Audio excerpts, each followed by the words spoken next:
you know, every time you go into these places where they give you these throwaways and then you throw them away, you just have to, you know, this kind of Kantian thing where think if everybody did that and it became a universal fact. Because not everybody's doing it. Like there's places where it's amazing how little garbage they produce. Yeah. Right, and Aboriginal people, I lived with Bedouin, spent a lot of time with Bedouin, and Aboriginal people, and it's a nice word because it means, you know, in Latin it's the idea from the original people, you know, ab origin, you know, it's out of the first people, and the word Bedu, which is what they call themselves in Arabic, means the first people. And this is why in, you know, some traditions they call them the first nations, the first peoples, there's great things that come. I mean, I'm glad Shakespeare's in the world. I'm glad Mutanabbi's in the world, Rumi.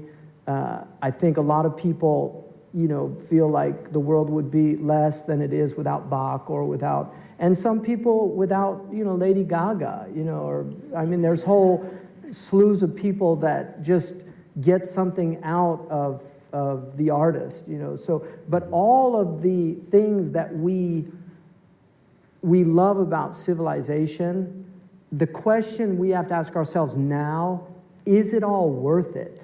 Right. In terms of what civilization is doing to us as a species?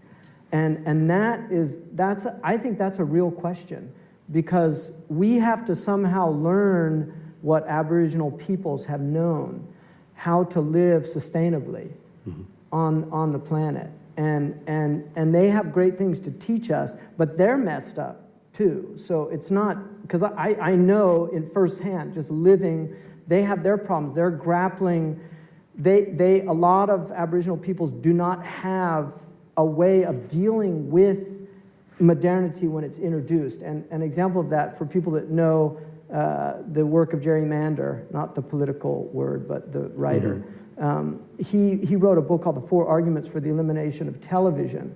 And in that book, one of the studies they did in Canada, they had the good fortune of being able to watch a Inuit Native American village as electricity was introduced.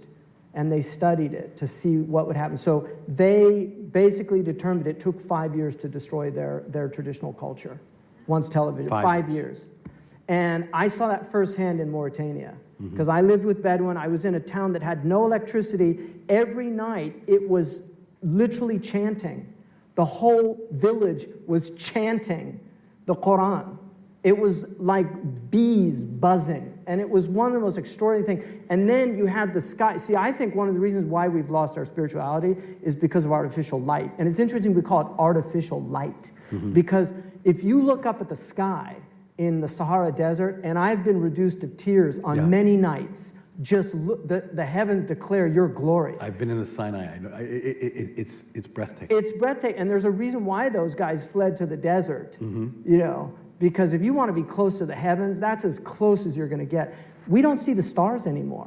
You know, Plato said God put the stars there to show us the order of the heavens, that we would desire to bring the order down into ourselves. So what happens when we don't see the heavens anymore?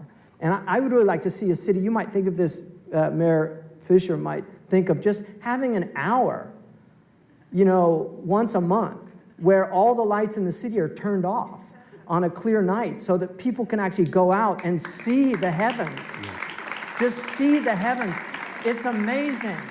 Stars are amazing.